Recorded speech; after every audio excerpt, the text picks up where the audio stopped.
अस्सलाम वालेकुम। प्रोग्राम सवालनामा के साथ मैं हूं इमरान सनाउल्लाह। नाज़रीन, जनरल रिटायर्ड फैज़ हमीद को 15 माह के ट्रायल के बाद फील्ड जनरल कोर्ट मार्शल के जरिए 14 साल कैद बामुशक्कत की सजा सुना दी गई है। ये फैसला मुल्की इदारा जाती एहतसाब के हवाले से एक गैर मामूली और अहम मिसाल के तौर पर देखा जा रहा है। फौजी कवानीन के मुताबिक एक साबिक सीनियर अफसर के खिलाफ कार्रवाई न सिर्फ हसास होती है बल्कि इसमें शफाफियत, शवाहिद और दिफा के हक की खुसूसी अहमियत होती है। आज हम ये समझने की कोशिश करेंगे कि इस फैसले के कानूनी, अस्करी और इदारा जाती असरात क्या हो सकते हैं। क्या मज़ीद इल्ज़ामात या कार्रवाइयाँ सामने आ सकती हैं, और क्या इस फैसले से ये तासुर मजबूत हुआ है कि एहतसाब का अमल अब किसी एक सिमत या शख्सियत तक महदूद नहीं रहा। इसी पर बात करने के लिए आज हमें ज्वाइन किया है दिफाई तज़कियाकार ब्रिगेडियर ज़फ़र अली साहब ने। ब्रिगेडियर साहब, आपके वक्त का बहुत शुक्रिया। ब्रिगेडियर साहब, पाकिस्तान की तारीख में पहली मरतबा साबिक DG ISI के खिलाफ इतना सख्त फैसला जो सामने आया है, इसकी इम्पोर्टेंस क्या है सर, और आलमी सतह पर इससे आपके ख्याल में क्या पैगाम गया होगा? पाकिस्तान की तारीख में तो पहले DG ISI असद दुरानी साहब के ऊपर भी इल्जामात लगे थे, आपको याद होगा इस्लाम, और वो था असगर खान केस, जहाँ पे पैसे तकसीम किए गए थे। और उसके बाद सुप्रीम कोर्ट ने भी डिफेंस मिनिस्ट्री को ये कहा था कि असद दुरानी साहब के खिलाफ जो है वो केस चलाए। उसके साथ साथ फिर उन्होंने एक किताब लिखी थी भारत के एक राइटर के साथ मिलके, तो उसके ऊपर भी उनके खिलाफ उनको उनके ऊपर नो फ्लाई जोन इम्पोज किया गया था और उसके ऊपर भी बातचीत हुई थी। तो पहले तो DG ISI वो थे। अब दूसरे ये DG ISI हैं जो है जनरल फैज़ हमीद, और इनके ऊपर जो चार्जेस हैं वो मुख्तलिफ हैं, नौइयत के हैं। और हालांकि आप जो DG असद दुरानी के ऊपर देखें तो उनके ऊपर भी पैसे बांटने का इल्ज़ाम था। इनके ऊपर जो चार्जेस फ्रेम हुए हैं, जो हमने पढ़े हैं और जो अभी तो खैर वो पूरी की पूरी मतलब है आपको अवेलेबल है मीडिया, 3 तरीक़ाकार से वो चार्जेस है। एक तो ये उसमें जो चीज़ इस्तेमाल की गई है वो पॉलिटिकल इंटरफेरेंस के हिसाब से कि जी उन्होंने अपने ओहदे का नाजायज़ इस्तेमाल किया, और पॉलिटिकल इंटरफेरेंस की जो है वो बातचीत, वो इल्ज़ाम आयद किया गया। दूसरा उनके ऊपर ये था कि जी उन्होंने अपनी पावर मिसयूज करते हुए टॉप सिटी वाला केस, जो आपको याद होगा हर एक की नज़र से, वो टॉप सिटी वाला केस तो वो है। और तीसरे चार्ज ऑफिशियल सीक्रेट एक्ट के तहत से जो चार्ज, उनकी तफसील कोई सामने नहीं आई है, और उसके ऊपर ये कहा गया है कि जी इसको अभी फर्दर इन्वेस्टिगेट किया जाएगा। तो अब उसका तो इंतज़ार करना पड़ेगा फर्दर इन्वेस्टिगेशन का, कि फर्दर इन्वेस्टिगेशन के हिसाब से कौन सी ऐसी चीज़ है जो सामने आती है। और इसमें अपना पॉलिटिकल एक्टिविटीज़ का जो इल्ज़ाम था उसके ऊपर उनको 14 साल सज़ा दे दी गई है। अब ये सज़ा जो है इसके ऊपर वो अपील होगी 40 दिन के अंदर, जो होगा वो बाद में देखिए क्या होता है। लेकिन फ़िलहाल हम ये कह सकते हैं कि जिस चार्जेस पे उनको गिरफ्तार किया गया था और जो मुकदमा स्टार्ट किया गया था, उस मुकदमे के चार्जेस के हिसाब से जो फैसला है वो जो दिया गया है, उसके अंदर उन इल्ज़ामात में सच्चाई का रुख था, तभी ये 14 साल की सज़ा का फैसला जो है सामने आया।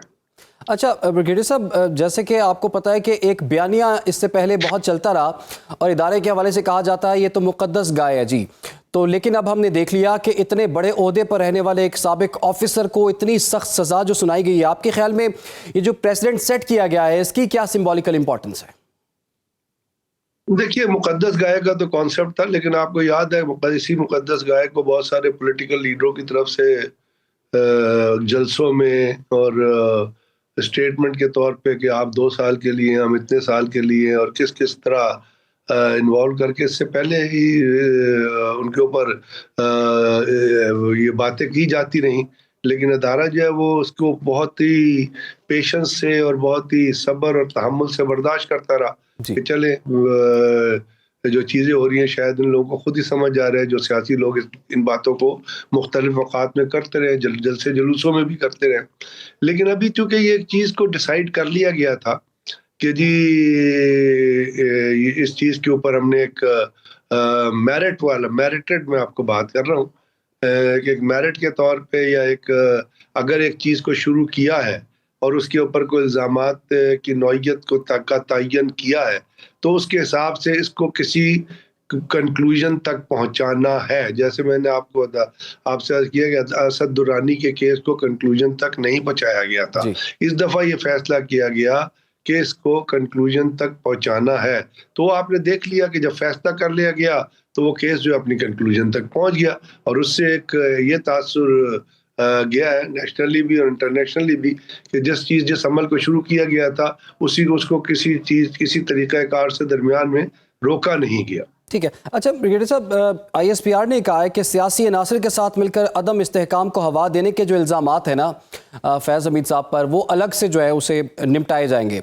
तो ये जो अलग से जो कार्रवाई इसकी नौयत क्या हो सकती है? दूसरा ये कि इसमें मज़ीद मुकदमात या जो किरदार हैं क्या वो भी सामने आ सकते हैं? देखिए, ये तो प्रिजम्पशंस है कि अभी जिस वक्त तक इन्वेस्टिगेशन नहीं होती और किस किस्म की इन्वेस्टिगेशन होती है तो वो मैं तो उसके ऊपर कोई राय या कोई अपनी तरफ से कोई चीज़ें नहीं ऐड करना चाहता कि वो क्या है, ऑफिशियल सीक्रेटरी डिटेल्स क्या है, वो शेयर नहीं की गई हैं। और चूंकि वो शेयर नहीं की गई हैं तो उन पे कमेंट करना जो है वो एक सही तरीक़ाकार नहीं होगा। हाँ, अगर उनकी वो चीज़ें सामने आती हैं तो फिर उनको बेस बना के उसके ऊपर कोई ना कोई कमेंट किया जा सकता है या कोई राय दी जा सकती है। लेकिन सर इल्ज़ामात तो काफ़ी सालों से 2017 से ही चलते आ रहे थे और उन इल्ज़ामात में किसी हद तक हकीकत भी अब हमें नज़र आ रही है। अगर जो सियासी मुदाखलत की तरफ जो बात कर रहे हैं, अगर ये बात दुरुस्त साबित हो जाती है तो जिस चीज़ के लिए, जिस शख्सियत के लिए फैज़ हमीद साहब ने सियासी मुदाखलत की होगी, अगर ये बात सच है तो क्या उस शख्स को भी कानून के कटहरे में लाया जा सकता है? और चूंकि हमने ये देखा है फील्ड जनरल कोर्ट मार्शल है, तो अगर वो सियासी शख्सियत होते हैं तो उनके खिलाफ फिर किस तरह से कार्रवाई अमल में लाई जा सकती है? देखिए, मैं इसको किसी और तरीके से देखता हूँ, आप इसको किसी और तरीके से देख रहे हैं। जी। मैं इसको सिर्फ फौज के जो रूल्स एंड रेगुलेशंस के तहत जो ये मुकदमा चला है और उसके अंदर जो गवाहान पेश किए गए हैं और उसके अंदर जो रीजन और लॉजिक दिया गया है, मैं इसे उन रूल्स एंड रेगुलेशन जो MPML के अंदर और जिसके तहत ये चार्जेस बनाए गए थे और जो उनकी समरी ऑफ एविडेंस रिकॉर्ड की गई थी, उनके अपने रोल के हिसाब से, उनके अपने किरदार के हिसाब से, उनके अपने वायलेशन जो उन्होंने की अपने ओहदे के अंदर रहते हुए चीज़ों की, उसके हिसाब से मैं उसको सिर्फ उस नज़र से देखना चाहता हूँ। अभी बाकी अगर कोई चीज़ है तो वो जब बाकी आगे इन्वेस्टिगेशन चलेगी उसमें जो चीज़ें सामने आएंगी वो फिर हुकूमत की मर्जी है कि वो उसके ऊपर क्या फैसला करती है। अच्छा ब्रिगेडियर साहब, फैज़ हमीद साहब जो है वो बड़े अहम ओहदों पर फाइज रहे हैं, कोर कमांडर भी रहे हैं, उसके अलावा DGI भी रहे हैं, DGC भी रहे हैं। तो इतने अहम ओहदों पर रहने वाला एक शख्स और उस पर ऐसे संगीन इल्ज़ामात लग जाना, आप खुद बताइए इदारे के लिए ये कितना नुकसानदेह रहा? इदारा एक बहुत बड़ी चीज़ होता है। उसमें इंडिविजुअल्स जो होते हैं वो आपके एक मोहरे की तरह काम कर रहे होते हैं। लेकिन चूंकि फैज़ हमीद साहब DG/ISI थे, तो आपने चूंकि कहा कि ये अदारे, तो उसमें साफ जाहिर है कि जो भी फैसला होता है इस किस्म की चीज़ों में उसके कुछ माजी के हिसाब से उसको देखा जाता है, कुछ मुस्तकबिल के हिसाब से देखा जाता है। अब अगर हम आपको इसको मुस्तकबिल के हिसाब से देखते हैं तो ये एक बहुत ऐसी जजमेंट है जो आने वाले दिनों में इन्हीं पोस्टों पर रहने वाले लोगों के लिए बहुत बड़ा चैलेंज क्रिएट करेगी। और उनको साफ जाहिर है, क्योंकि ये जो फैसला आप जिसको हम डिस्कस कर रहे हैं, ये पाकिस्तान के बच्चे की ज़बान पे आ जाए, आप जहाँ चले जाएं सिर्फ उस तरह एक ही गूंज है, एक ही सवाल किया जाता है कि जनरल फैज़ हमीद साहब को इतनी सज़ा हो गई है और क्यों सज़ा हुई है। लोगों ने वो भी सुन लिया क्योंकि तमाम मीडिया उसको कवर कर रहा है कि किस वजह से सज़ा हुई है।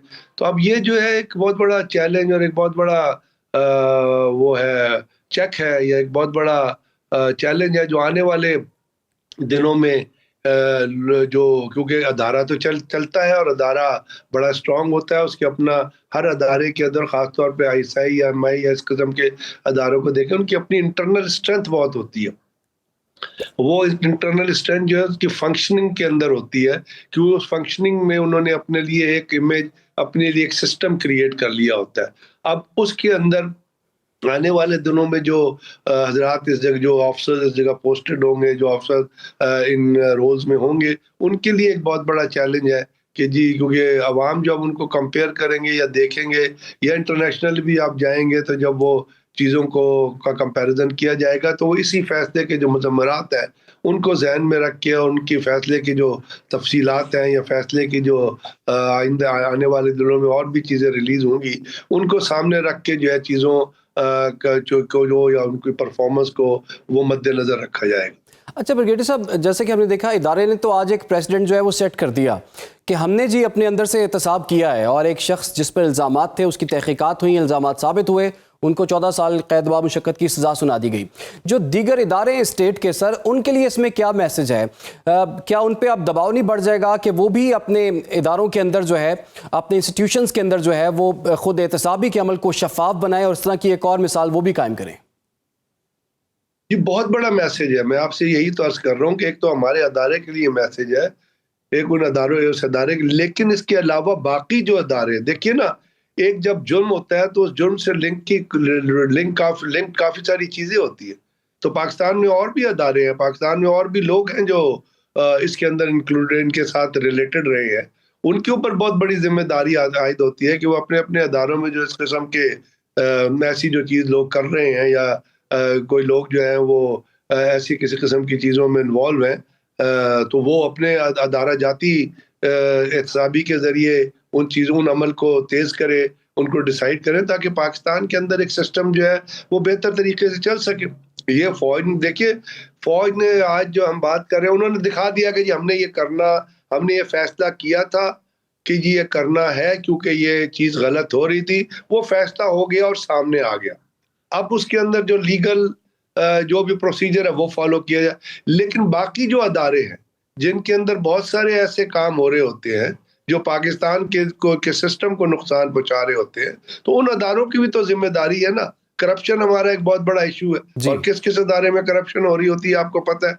तो वो उन अदारों का भी बड़ा इशू है कि अपने अंदर जो इस किस्म की भेड़े हैं उनको पहचाने, उनके खिलाफ कार्रवाई करे। ये तो नहीं है कि फौज अपनी तरफ से एग्जाम्पल क्रिएट करती रहे और बाकी अदारे जो है वो आंखें नीचे बंद करके बैठे रहे और जी कहें जी ठीक है, उसके ऊपर जो फौज ने किया उसके ऊपर कमेंट करते रहे।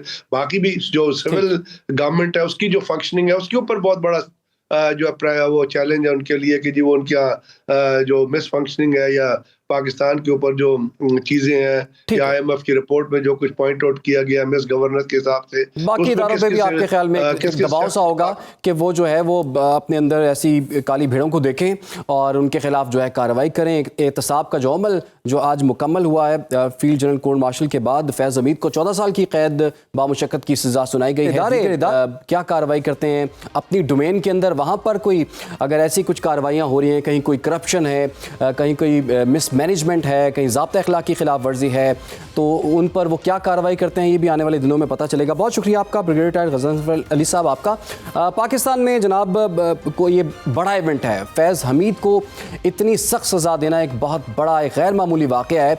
इसका पॉलिटिकल इम्पैक्ट क्या होगा, मुल्क की सियासत पर इसका क्या असर पड़ेगा, क्योंकि सियासतदान भी बहुत बड़े बड़े इल्ज़ामात लगाते रहे हैं। बात करेंगे एक ब्रेक के बाद, आप लोग हमारे साथ। Welcome back. फैज़ हमीद को आज ऑफिशियल सीक्रेट एक्ट की खिलाफ वर्जी, सियासी मुदाखलत, इख्तियारात के गलत इस्तेमाल और लोगों को नुकसान पहुंचाने जैसे इल्जामात में 15 माह की तवील कानूनी कार्रवाई के बाद 14 साल कैद बामुशक्कत की सजा सुना दी गई, जिसके बाद ये सवाल अहमियत इख्तियार कर चुका है कि क्या बाकी चल रहे मुकदमात खुसूसन 9 मई केसेस में भी मजीद सजाएं मुमकिन हैं। साथ ही ये बहस भी शिद्दत इख्तियार कर रही है कि क्या फैज़ हमीद अदलिया पर असरअंदाज होते रहे। सियासी हलकों में यह तासुर मौजूद है कि उन्होंने अपना ओहदा ज़ाती मफाद और सियासी इंजीनियरिंग के लिए इस्तेमाल किया, नवाज शरीफ को हटाने और इमरान खान को आगे लाने में किरदार अदा किया, जबकि जनरल बाजवा भी इन तमाम मामलात से मुकम्मल तौर पर बरी-उज़्ज़िम्मा नहीं समझे जा रहे। दूसरी जानिब अडयाला जेल में मुलाकात का दिन होने के बावजूद 10वीं बार वज़ीर आला सुहेल आफरीदी फिर बगैर मुलाकात के वापस लौट गए, जबकि हुकूमत का मौक़िफ़ है कि अडयाला जेल के बाहर मुस्तकिल एहतजाज के बायस इमरान खान की मुमकिना जेल मुंतकली पर गौर किया जा रहा है।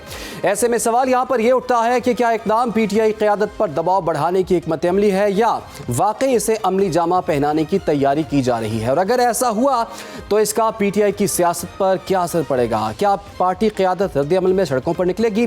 इसी दौरान सियासी डेडलॉक तोड़ने के लिए तहरीक तहफ़्फ़ुज़ ऐन पाकिस्तान की जानिब से 2 रोज़ा कौमी कॉन्फ्रेंस का ऐलान भी किया गया है, जिसमें पीपल्स पार्टी को शामिल किया जाएगा लेकिन नून लीग को शामिल नहीं किया जाएगा, जिससे हुकूमती इत्तेहाद के अंदर इख्तिलाफात के नए इम्कानात भी जन्म ले रहे हैं। इन्हीं मामलात पर जी हम बात करेंगे। हमें ज्वाइन कर लिया है मुस्लिम रहनुमा सेनेटर नासिर भट्ट साहब ने। भट्ट साहब को प्रोग्राम में खुश आमदीद कहते हैं। इसके साथ साथ रहनुमा तहरीक इंसाफ एडवोकेट अजहर सिद्दीक साहब भी हमें ज्वाइन कर चुके हैं, उनको भी वेलकम करते हैं। रहनुमा पीपल्स पार्टी कादिर मंदुखिल साहब भी हमें ज्वाइन कर चुके हैं, उनको भी खुश आमदीद कहते हैं। सबसे पहले भट्ट साहब आपसे हम आगाज़ कर लेते हैं। भट्ट साहब, सियासत में मुदाखलत के दरवाजे बंद हो चुके हैं, क्या हम ये बात वसूख से कह सकते हैं इस वक्त? बिस्मिल्लाहिर्रहमानिर्रहीम। देखें, अब इदारे ने एक बंदे को जिसका नाम फैज़ हमीद है उसको सज़ा दे दी गई है। 15 महीने ट्रायल हुआ। लेकिन आप ये देखें कि जो बात नवाज शरीफ साहब कहते रहे कि मेरे ख़िलाफ़ 2 लोग साजिश करते रहे, उन्होंने हमेशा इंडिविजुअल 2 बंदों का नाम लिया। तो मेरे कायद की वो बात आज सच साबित हुई कि फैज़ हमीद ने साथ वो जजेस पे भी वो इतना असरअंदाज होते रहे। मैं एक चीज़ है जज अरशद मलिक की वीडियो, उसमें जो चीज़ें थी आज वो सच्ची साबित हो गई कि वो कहता था कि मुझे ये ज़बरदस्त ऐसी जगह मुझे बुला के एक था इजाजुल एहसन, उसकी भी बारी आनी चाहिए, अब साकिब निसार की भी बारी आनी। ये सारे एक थे। इन लोगों ने मिल के इस मुल्क का क्या हाल किया। आज हम जिस दलदल में फंसे हैं और इससे बाहर निकलने की कोशिश कर रहे हैं, ये सब साजिश थी। एक बंदा सामने आ गया, 14 साल सजा होगी कि उसने अपने जो उसकी सीट थी उस पर उसने कहते हैं कि ओवर हो के उसने उस पे लोगों पे असरअंदाज हुआ, अपनी सीट का नाजायज़ फ़ायदा उठाया। यही बात मियां नवाज शरीफ साहब ने कही थी कि वो लोग जिन्होंने सारा कुछ किया उनको कटहरे में लाना चाहिए। ये बड़ी अच्छी बात हुई है। और एक ये मैं कहता हूँ कि ये एक चीज़ सच्ची साबित हो गई कि 2018 में जिस शख्स को लाया गया था जी, उस शख्स के साथ जितने बंदे थे, फैज़ हमीद, बाजवा, साकिब निसार, इजाजुल एहसन और दूसरे आसफ सईद खोसा, ये लोग थे। ये सारे एक ही चट्टे बट्टे के वो कहते हैं सब साथी थे। अब ये साबित हो गया कि फैज़ हमीद ने जो कुछ किया इदारे ने उसका हिसाब ले लिया। अब ये काम आगे चलना चाहिए और होगा। तो बात ये है कि ये आप कह रहे हैं ये काम आगे चलना चाहिए और ये मामला होगा आगे। तो साकिब निसार, इजाजुल एहसन का आपने नाम लिया है, तो आपकी तो सर हुकूमत है, आप हुकूमत में बैठ के भी अभी ये बात कर रहे हैं कि इनके खिलाफ कार्रवाई होनी चाहिए, तो अभी तक कार्रवाई आपने इनिशिएट क्यों नहीं की? देखें, एक इदारे ने अपने बंदे का हिसाब किया। अब अदलिया का जो काम है वो भी अपने लोगों का हिसाब करे। वो पूछे साकिब निसार से कि तुम ये क्या करते रहे, तुम क्यों इन्वॉल्व हुए, तुम क्यों जज को बुला के कहते रहे कि इसको सजा दो, नवाज शरीफ को सजा दो, मुल्क हालते जंग में है। ये उसका काम था। एक बड़ा सुप्रीम कोर्ट का जज इजाजुल एहसन, उसके ऊपर मॉनिटरिंग जज बैठा हुआ था। तो ये चीज़ तो साबित होगी ना, मियाँ साहब की वो बात सच्ची साबित हो गई कि फिर उन्होंने अपना फैसला अल्लाह पे छोड़ा था। तो रब ताला ने एक फैसला किया। ये कौम के लिए भी एक कहते हैं कि सामने चीज आ गई कि नवाज शरीफ ने जो कुछ कहा वो सच साबित हुआ। ये होना चाहिए। आप देखें 9 मई भी इसी हिस्से का एक नाम है, उसमें फैज़ हमीद है, उसमें जेल में बैठा हुआ, मेरा ख्याल है वो भी होगा। इसमें भी जितने लोग मनसूबेबाज थे, जिन्होंने GHQ पे हमला कराया, जिन्होंने कोर कमांडर के घर हमला कराया, जिन्होंने शोधा के वो कहना है कि मुजस्मे जलाए, ये सारा कुछ करने वाले ये एक ही लोग थे। ये सब एक ही लोग हैं और ये पूरे मनसूबाबाज थे। आप मुझे बताएं 9 मई के लोगों को आप कैसे छोड़ेंगे? बाकियों को भी सजा होनी चाहिए। और ये जिसने मनसूबा बनाया, ये फैज़ हमीद के साथ जितने बंदे थे उनको भी सामने लाया जाएगा और उनका भी एहतसाब होगा। ठीक है। अच्छा कादिर मंदुखिल साहब, जैसे कि जब भी फैज़ हमीद का जिक्र होता है तो उसके साथ इमरान खान का जिक्र हो जाता है। आपके ख्याल में अब इमरान खान का क्या मुस्तकबिल नजर आ रहा है आपको? देखिए, पहली बात तो ये है कि पाकिस्तान की 78 साल तारीख में आर्मी की तरफ से ये खुद एहतसाबी अमल जो ना, ये एक सुनहरे अल्फाज में लिखा जाएगा, क्योंकि आज से पहले मुझ समेत तमाम पाकिस्तानी ये सोच भी नहीं सकते थे कि एक आर्मी का लेफ्टिनेंट जनरल, आईएसआई का सरबरा, उसको सजा हो सकती है। तो ये एक बेहतरीन मिसाल है और यही मिसाल पाकिस्तान के बाकी जुडिशरी के लिए भी एक मशल-ए राह है, जो दुनिया में 141 नंबर पर है हमारा जुडिशल सिस्टम।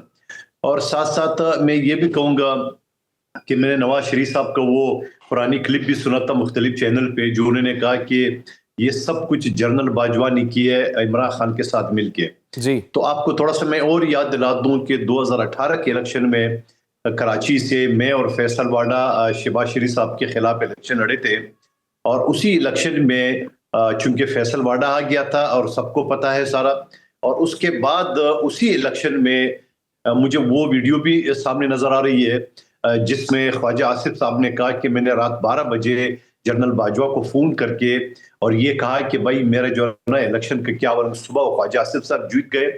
यानी आईकाम कैंडिडेट का रिसाई तो एसएचओ तक नहीं होता है, तो वो जनरल बाजवा के साथ लाइन पे थे। तो मेरे ख्याल में नवाज शरीफ साहब को सबसे पहले जो ना ख्वाजा आसिफ से पूछना चाहिए कि जब वो हमारे पीठ में खंजर घूम रहे थे और आप उसे अपना रिजल्ट जितवा रहे थे, और लेकिन कादर मंदो खेल साहब, आज ही ख्वाजा आसिफ साहब का जो बयान सामने आया है वो ये कहते हैं कौम बरसों फैज हमीद और जनरल बाजवा के बोए बीजों की फसल काटेगी। ख्वाजा आसिफ साहब, देखिए ये ख्वाजा आसिफ से पर खुद पूछे कि आप जिस शख्स से फायदे ले रहे थे, जो शख्स आपका मौसन था, और वो मोशन कुछ पॉलिसी मोशन कुछ आप बयान दे रहे हो, तो ये तो उनसे पूछो कि आप रात 12 बजे फोन, ये वीडियो मौजूद है ना ख्वाजा आसिफ का, मैं अपनी तरह से तो नहीं बोल रहा हूँ। बाकी जो रह गया है इमरान खान का मुस्तकबिल का, यकीनन मैं ये समझ रहा हूँ कि जनरल फैज ने जादूगर के जरिए जो इंटेलिजेंस मालूमात थी वो जादूगर के जरिए इमरान खान तक पहुंचाते थे, और इमरान खान अगले को पीर समझ बैठे। तो मैं ये समझ रहा हूँ कि core commander Peshawar, core commander Bahawalpur, core commander Lahore पे जिस तरह उन्होंने पूरा प्लानिंग के जरिए उस पर कब्जा करने की कोशिश की है, प्लानिंग इनकी ये थी कि जहाँ 2-4 दिन वहां लोग बैठेंगे, लेकिन चूंकि पीटीआई के वो बर्गर बचे थे तोड़ फोड़ करके और वो चले गए, तो वह इनकलाब लाना था। इनकलाब जो था हयात इमरान खान सदरों का प्लान था, और ये जनरल फैज जो ना था आयत आर्मी चीफ का प्लान था। तो ये सारी चीजें तो आ गई सामने, और फिर फील्ड मार्शल आसिम मुनीर के जो अपॉइंटमेंट था, जहां में पार्लियामेंट लाजिस भी हम मौजूद थे, जो इमरान खान साहब ने ऐलान किया है डी चौक पे कि 6 दिन बाद मैं दोबारा आऊंगा डी चौक में। 6 दिन के बजाय वो 6 महीने बाद आए, मगर डी चौक नहीं है, वो GHQ आया, वहां पे उन्होंने धरना दे दिया सारा। तो मैं ये समझ रहा हूँ कि इन सारी चीजों का ये तो जो आज आर्मी सेक्रेट एक्ट के तहत, तो या जो दूसरी जो डिसिप्लिन या मिसकंडक्ट जो नाम देते आर्मी के, उनके तहत उनको सजा हुई है, लेकिन असल जो ना मुजरिम जनरल फैज जो ना, और मैं खुद विक्टिम हूँ। यानी कि आप कह रहे हैं आप खुद भी इस चीज के विक्टिम रहे हैं। ये आज मैं नहीं कह रहा हूँ, ये मैं आज नहीं कह रहा हूँ, ये मैंने उस वक्त कहा था जब general Faiz core commander Peshawar थे GTV में, और 24 न्यूज के 22 मई 2022 का जो ना वो ये 20 मई 2022 का ये क्लिप मौजूद है आज भी सोशल मीडिया पे। तो मैं भी मुतालबा करता हूँ पाकिस्तान के फील्ड मार्शल से कि वो मुझे भी इंसाफ दे कि इस शख्स ने असगर सियासी तोड़फोड़ के लिए मुझे क्यों 1.5 अच्छा कादर मंदो खेल साहब, आपने कोई इसकी दरखास्त दी हुई है कहीं पर? मैं आज नहीं कर रहा हूँ, सर बताइएगा, आपने कोई दरखास्त दी है इसकी अभी तक कोई? देखिए मुझे तो यकीन नहीं था कि आर्मी के अंदर खुद एहतसाबी अमल जो ना इतने शानदार होगा। मैं तो भी यकीनन इंसान हूँ आपकी तरह, तो मैंने कहा खामखा दरखास्त दूंगा, और लेकिन टॉक शो में मैं जिक्र करता रहा। मैं आपको 20 मई 2022 की 2 चैनल का हवाला दे रहा हूँ। अनिका का शो था और नसीम ज़हरा साहिबा का शो था, आज भी मौजूद है, जो मैंने उस वक्त कोर कमांडर थे पेशावर के, तब भी मैंने कहा। तो मैं तो आज भी मुतालबा करता हूँ कि मुझे भी इंसाफ दिया जाए। ये मुकदमा तो छोटा सा है, 14 साल का। ठीक है जी, आपका ये मुतालबा नासिर भट्ट साहब के सामने भी रखेंगे क्योंकि वो हुकूमत में हैं और आप उनके इत्तेहादी हैं। एडवोकेट अजहर सिद्दीक साहब, सर मुबैना तौर पर यह कहा जाता रहा आपका जनरल फैज के साथ मिलकर 10 साल का कोई प्लान था, मुबैना तौर पर प्लान तो फिर ख़राब हो गया आपका। फैज साहब भी पकड़े गए, उनको सज़ा भी हो गई, खान साहब जेल में हैं। अभी 9 मई और सियासी हवाले से कुछ मज़ीद केसेस भी खुलने जा रहे हैं। सर आपके लिए, आपकी क़यादत के लिए आने वाले दिन मज़ीद मुश्किल। बहुत शुक्रिया।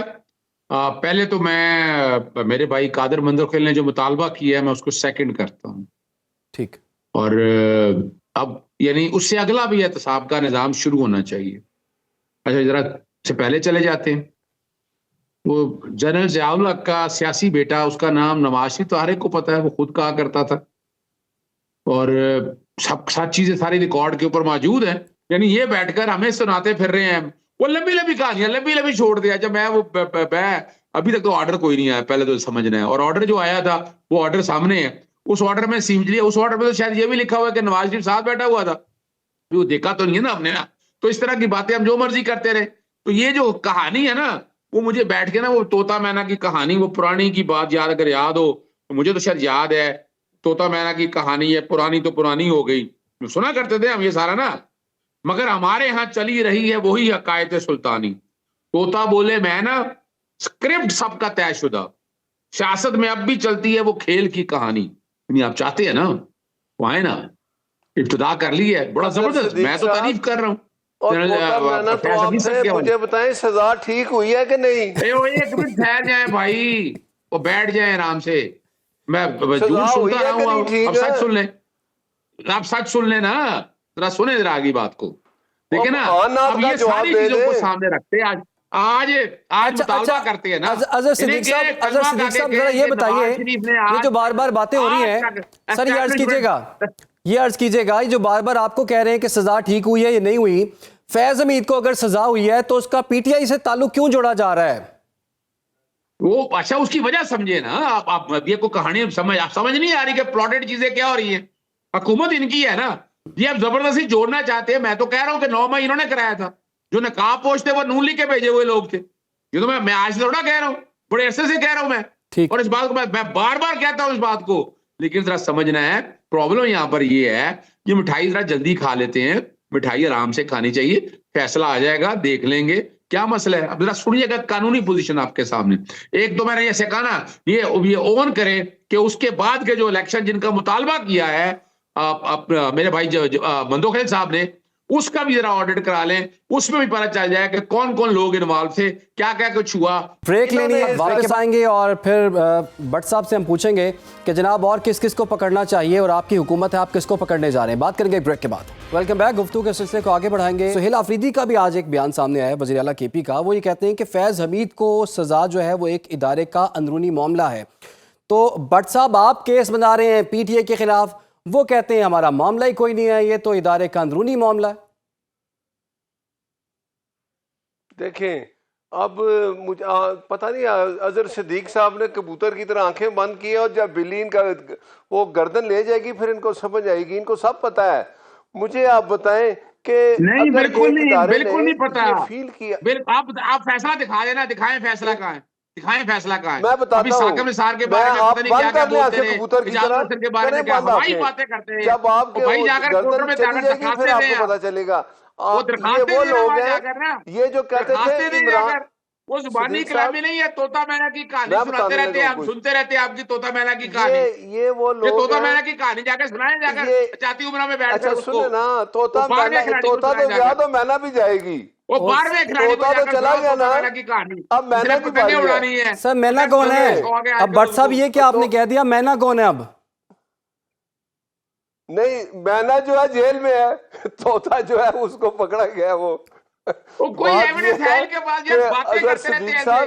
पीटीआई वाले लोग जो है ना, ये पता है वो लोग हैं कि जी इमरान खान गिरफ्तार नहीं हो सकता, इमरान खान गिरफ्तार हो गया, इन्होंने कहा जी आप इसको जरा हमें मुलाकात करेंगे, मुलाकात ना करके दिखाएं, ये कर देंगे, मुलाकात बंद होगी। आप कहते हैं जी कि उसको जरा हमें शामिल करके बताएं। सिद्दीक साहब बोलने देना आपने। जब 9 मई की ये जो चीजें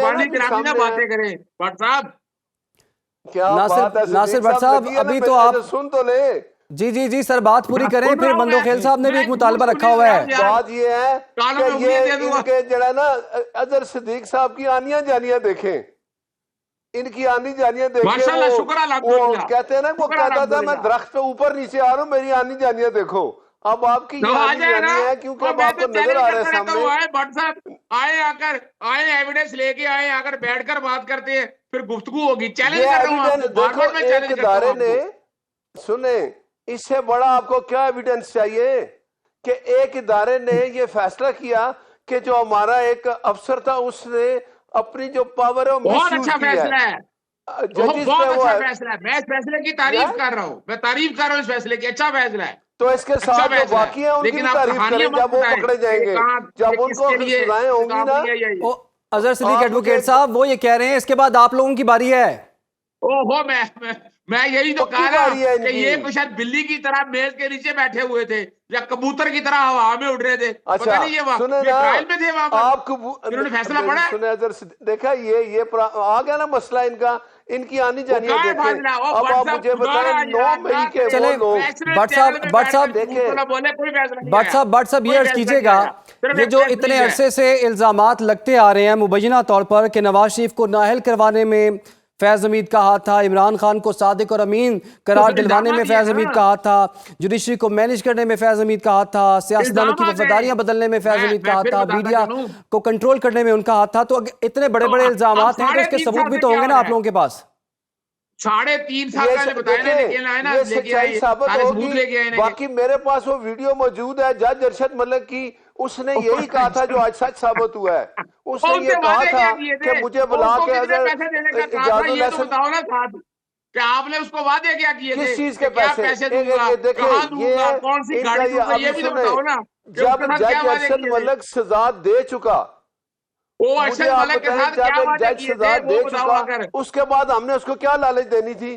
तो जब नहीं, वो मेरा सजा सवाल है देने के उसको बाद वादे क्या उसका किए थे? जमीर जागा वो तो कि कहता मुझे रहा इन कि लोगों मुझे ने गाड़ी का जबरदस्ती पता नहीं मुझे बुला के किस मेरे की से रिश्वत फैसले दी। कराए। चले क्या चले बात चले थी? भट्ट साहब आगे अब बढ़ते हैं अजहर ना। सिद्दीक साहब, भट्ट आप साहब अगर थोड़ा सा आगे खामोश हो बढ़ने तो दें। मैं बात करूं। अजहर सिद्दीक साहब आप भी जरा मौका दीजिएगा। भट्ट साहब जरा ये अर्ज कर दीजिए, आपसे पहले कादिर मंदोखेल साहब ने कहा कि मेरे साथ भी बड़ा जुल्म हुआ है, एक पूरा केस वो भी बना के बैठे हुए हैं। तो आप तो हुकूमत में हैं, अब तो सजाएं जो हैं वो सुनाई जा रही हैं, तो क्या आने वाले दिनों में आप उनका साथ देंगे? उनका मुतालबा है कि मेरा केस भी इसमें शामिल किया जाए और उसकी भी सजा दिलवाई जाए फैज़ हमीद को। मैं एक बात अब कह रहा हूं, ये मुतालबा भी कर रहा हूं, अगर एक इदारे ने देखा कि मेरे जो एक ऑफिसर था उसने ये काम किया है, उनको जब यकीन हो गया तो उन्होंने उसके खिलाफ इंक्वायरी की, केस चला, सजा दी। बाकी इदारे, सुप्रीम कोर्ट को भी ये चाहिए खुद ये बोले कि भाई साकिब निसार को पकड़ के लाओ, आसिफ सईद को लाओ। यार ये ओपन एंड शट केस है कि नवाज शरीफ ने कहा कि फैज हमीद और बाजवा तुम जिम्मेदार हो, तुम हमारे साथ ये जो था साकिब निसार, आसिफ सईद। मुझे एक बताएं, इजाजुल हसन तो चीफ जस्टिस बनने वाला था, वो इस्तीफा देके भाग गया। ये क्यों है? आप मुझे बताएं। वो वीडियो मैं फिर सामने ले आऊं जिसमें वो कह रहा है कि इजाजुल हसन मेरे साथ, मेरे ऊपर मॉनिटरिंग जज था, वो हर तीसरे दिन आ जाता था, वो मुझे साकिब निसार के पास भी ले गया। तो उसने कहा मुल्क हालते जंग में नवाज शरीफ को ये पता नहीं कौन सी खबर दे रहे ये हैं लोग यार, थे, ये खुदारा वो मुजरिम कहाँ है सारे। वो दिखाएं जरा कहाँ है, वो दिखाएं कहाँ बयान है, वो मैं कहाँ है आपको एफिडेविट? वीडियो वो को तो आपके दिखाऊं? खिलाफ है एफिडेविट। भट्ट साहब दिखा दिखाएं देना, आप, वो वीडियो कौन दिखा सी देना आप। बातें किया करें, भट्ट साहब अच्छा नहीं लगता। वो मैं दिखाएं वीडियो कहाँ है? दिखा देता हूँ इतना अभी सा इनको, सोच मैं रहे हैं करके कि वीडियो बोले भेज क्या देता वो हूँ अपना कि जब वो क्या एंकर कह रहा है। और जी थोड़ा सा देख लेना, क्या मतलब एक तो एक दूसरे को सुनाई नहीं दे रहे ना, आवाम को क्या सुनाई बिल्कुल देगी? एक बिल्कुल दूसरे जी पे लगे बिल्कुल, हुए ये बात दुरुस्त बारी है बारी आपकी। बोले तो ज्यादा बेहतर मंदोखेल है। साहब आपने बिल्कुल दुरुस्त कहा। नासिर भट्ट साहब कादर आप मंदोखेल जल्दी साहब बात कंप्लीट कर लें, फिर मंदोखेल साहब से कादर बात करते हैं। मंदोखेल साहब, ये जो बात मैं कर रहा हूँ आप इसकी तायद कर रहे हैं कि नहीं, कि ये जो कुछ हुआ आप कह रहे हैं मेरे साथ भी ऐसे हुआ, तो ये वही लोग थे ना? मंदोखेल साहब जी दोबारा बोले, क्या वही क्या? कादिर मंदोखेल साहब, भट्ट मैंने कहा भट्ट साहब कादर ये कह रहे मंदोखेल हैं साहब, जो केस मुस्लिम लीग नून का है कि सियासी मुदाखलत फैज हमीद करते रहे हैं और इमरान खान की हिमायत पर करते रहे हैं, इमरान खान को फायदा पहुंचाने के लिए करते रहे हैं।